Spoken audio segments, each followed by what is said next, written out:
हिंदवी स्वराज्य संस्थापक छत्रपती शिवाजी महाराज, महात्मा ज्योतिबा फुले, भारतरत्न डॉक्टर बाबासाहेब आंबेडकर, हिंदू मनाचे मानबिंदू, हिंदू हृदय सम्राट, शिवसेना प्रमुख वंदनीय बाळासाहेब ठाकरे यांना विनम्र अभिवादन. शिवसेना पक्ष प्रमुख तथा महाराष्ट्राचे कुटुंब प्रमुख सन्मान्य उद्धवसाहेब ठाकरे, युवा सेना प्रमुख, युवा नेते सन्मान्य आदित्यसाहेब ठाकरे, महाविकास आघाडी शिवसेना उद्धव बाळासाहेब ठाकरे पक्षाचे अधिकृत उमेदवार अनिल अण्णा गोटे यांच्या प्रचारार्थ सभेस उपस्थित सर्वच सन्मान्य व्यासपीठ आणि समोर बसलेले सर्व धुळेकर बंधू भगिनींनो, आम्ही धुळेकर आहोत खुशाल, कारण चिन्ह आहे मशाल. क्रांतीची मशाल ज्याला म्हटले जाते, आपण बघत आलोय पूर्वीच्या काळी याच मशालीच्या माध्यमातून अनेक क्रांत्या घडल्या, अनेक महत्वाचा इतिहास या क्रांतीच्या मशालीच्या पाठीमागे आपणा सर्वांना दिसतो. काळानुरूप मशालीचा कंदील झाला, कंदीलचा दिवा झाला आणि दिव्याचं रूपांतर आज जे आपण लाईट बघतोय, फोकस बघतोय, त्याच्यामध्ये रूपांतर झालं. पण तेव्हाही आणि आताही मशाल जे काम करायची तेच काम आज लाईट सर्वत्र करते. कोणतं काम? प्रकाश देण्याचं काम. जे मशाल चिन्ह आहे ते योगायोग म्हणा, सन्मान्य उद्धव साहेबांचा पक्ष चिन्ह चोरल्यानंतर मशाल हाती आली आणि महाराष्ट्रावर, धुळे शहरावर जो अंधकारमय सर्वीकडे झालेला आहे त्याला प्रकाशाकडे नेण्यासाठी खरं हे चिन्ह महत्वाचं आपल्या हाती आलंय, ते म्हणजे मशाल. मित्रांनो, आपण बघतोय भाजपचे गल्ली ते दिल्लीचे नेते अतिशय खालच्या पातळीचं राजकारण करतायत. काल आणि आज आपले कुटुंब प्रमुख सन्मान्य उद्धवसाहेब ठाकरे यांच्या सभेला जाण्याच्या दरम्यान एअरपोर्टवर कशा पद्धतीने त्यांची बॅग तपासली गेली आणि सन्मान्य उद्धव साहेबांनी स्वतः तो व्हिडिओ तयार करून सर्वत्र शेअर केलाय. का शेअर केला तो? कारण या हुकुमशाही विरोधात, या हुकुमशाहीचं खरं चित्र जनतेसमोर आलं पाहिजे. फक्त महाविकास आघाडीच्याच नेत्यांच्या बॅगा तपासल्या पाहिजे का? संविधान आहे, कायदा आहे, सर्वांसाठी समान पाहिजे. आजच मोदीजी महाराष्ट्रात येऊन गेले, योगी येऊन गेले, त्या नेत्यांपैकी कोणाच्या नेत्यांचा बॅगा तपासण्याचा व्हिडिओ किंवा चॅनलवर आपल्याला दिसलं का त्यांच्या बॅगा तपासल्या आहेत? मग आपल्या महाराष्ट्रात आपल्या महाराष्ट्राच्या नेत्याच्या बॅग तपासल्या जातात आणि बॅग कोणती होती? सन्मान्य उद्धव साहेबांचं आत्ताच एक ऑपरेशन झालं, त्याला ज्या गोळ्या औषधं लागतात ती बॅग सोबत असते, ती बॅग सुद्धा चेक केली. एवढ्या नीच प्रवृत्तीचे हे लोक. आणि तो भाजपचा नेता तो लाड, प्रसाद लाड, जरा सांभाळून बोलत जा. तू काय बोलतोयस की संविधान सर्वांना समान आहे, सर्वांना कायदा आहे, नियम आहेत. उद्धव ठाकरे काय मोठी व्यक्ती लागून गेली का? मोदींवर त्यांनी बोलू नये. तू सांगणार का लाड मोदींवर त्यांनी बोलू नये?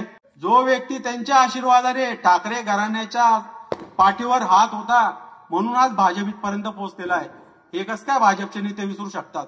आणि संविधान, कायदा सर्वांना समान आहे यासाठी सन्मान्य उद्धव साहेबांनी तो व्हिडिओ शेअर केला की जसं तुम्ही आमच्या बॅगा तपासतायत तसं प्रत्येक युतीच्या नेत्यांच्या सुद्धा बॅगा तपासा. आणि ते बोलणार ठाकरेंवर. बंधूंनो, खरं तर आज ही शोकांतिका आहे. भाजपचे नेते येतात, भ्रष्टाचार झाला, महाविकास आघाडीचे नेते भ्रष्टाचारी आहे आणि अण्णा गोटेंनी भ्रष्टाचार केलाय, अशा वल्गना करतात. विजय भाऊ, खरं तर हे असं झालंय, एखादा व्यसनात दिनच्या आहारी गेलेला माणूस आहे आणि त्याने लोकांसमोर येऊन बोलावं की व्यसन हे चुकीचं आहे. शिवसेनेचे उपनेते आणि संपर्क प्रमुख अशोकजी अत्रक साहेब यांचं स्वागत झालंय. सर्वांनी टाळ्याच्या गजरात स्वागत करावं. सर्वत्र भ्रष्टाचाराने बरबटलेला भाजप तो भ्रष्टाचारावर बोलतोय. मित्रांनो, धुळ्याला गेल्या 5 वर्षामध्ये महानगरपालिकेच्या माध्यमातून अत्यंत चुकीच्या पद्धतीने लुटल्या गेलेलं आहे आणि त्याची श्वेतपत्रिका काढली तर नक्कीच ज्यांनी ज्यांनी टक्केवारी खाल्ली आहे, ज्यांनी ज्यांनी भ्रष्टाचार केला आहे त्या सर्वांना जेलमध्ये गेल्याशिवाय पर्याय राहणार नाही. कारण प्रत्येक नेता मोठमोठ्या आकड्यांच्या घोषणा करतोय, पण ते आकड्यांचा विकास तुम्हाला कुठे दिसतोय का? एक दिशादर्शक काम कुठे तुम्हाला धुळ्यात दिसतंय का त्यांचं? इतक्या कोट्यावधीमध्ये निधी आणला परंतु विकास तो कुठेच दिसत नाहीये. आणि आम्ही हिंदुत्व नक्कीच मानतो, हिंदुत्व मानतो. छत्रपती शिवाजी महाराज यांनी आमच्या अंगी घालून दिलेलं हिंदू हृदय सम्राट, शिवसेना प्रमुख वंदनीय बाळासाहेब ठाकरे यांनी आम्हाला शिकवलेलं ते हिंदुत्व. अशा पद्धतीने कोणी येणार, ज्या ज्या दिवशी धर्माचा विषय एखादा पक्ष काढत असेल तर आपण समजून घ्यायचं की तो पक्ष धोक्यात आहे. त्याच्यामुळे त्यांना धर्माचा आधार घ्यावा लागतो. याच्याकरता यंदाची निवडणूक जी आहे आपणा सर्वांना धुळ्याच्या हितासाठी, धुळ्याच्या विकासासाठी आणि आपल्या मुलांच्या भविष्यासाठी मतदान करणं खूप गरजेचं आहे. कारण एक चुकीची घटना जर पुन्हा धुळ्यामध्ये घडली तर याचे दुष्परिणाम ज्या ज्या मुलांवर गुन्हे दाखल होतात त्यांना तर सहन करावा लागतो, परंतु त्यांच्या कुटुंबातील लोकांना देखील वर्षानुवर्ष सहन करावा लागतो. पुन्हा जे उद्योग धुळ्याकडे विचार करणार असतील ते 10 वर्ष दुर्लक्षित करून टाकतात. मी भाजपच्या नेत्यांना विचारू इच्छितो, ते जर विचारतायत की रोजगारासाठी काय केलं, 7.5 वर्ष महायुतीचं म्हणजे भाजपचं सरकार महाराष्ट्रात होतं. धुळ्यासाठी किती प्रकल्प आणले त्यांनी रोजगारासंदर्भात, मला एक तरी सांगून द्यावं त्यांनी.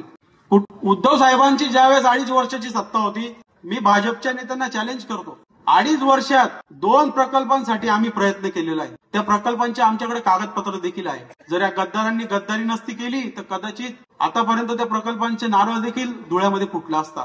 त्यांनी दाखवावं त्यांनी काय प्रयत्न केलाय रोजगार येण्यासाठी, आणि इकडे आम्ही दाखवू की आम्ही काय प्रयत्न करतोय.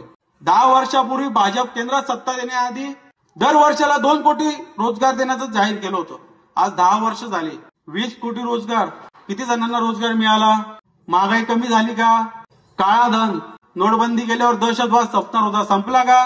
प्रत्येकाला 15 लाख भेटले का? असे एक ना अनेक मुद्दे आहे. आपल्याला फक्त मतदान करताना एक गोष्ट लक्षात घ्यायची आहे, कोरोना काळात ज्या पद्धतीने सन्माननीय उद्धव साहेब ठाकरे यांनी कुटुंब प्रमुख म्हणून आपल्या सर्वांना सांभाळलं. धुळ्यात सिव्हिल हॉस्पिटल मोठं आणि छोटं, तिथे बायपॅक मशीन आणि ऑक्सिजन मशिनरीची कमतरता होती. मी फक्त साहेबांना एक मेसेज टाकला तर दुसऱ्याच दिवशी दोघं हॉस्पिटलांमध्ये 8 बायपॅक मशीन, मोठ्या हॉस्पिटलला अशा पद्धतीने 8 मशिनरी पाठवली. हे सांगण्याचं हेच कारण आहे की इतका काळजी करणारा तो नेता आहे. त्यामुळं जो आपल्या कुटुंब प्रमुख आहे ते समोर लक्षात ठेवून आपण सर्वांनी 20 तारखेला अनिल अण्णा गोटे यांच्या समोरील 2 नंबरचं बटन दाबून मशालाला मत द्यावं. आपलं चिन्ह आहे मशाल. आपण सर्व आहोत खुशाल. धन्यवाद. जय हिंद, जय महाराष्ट्र.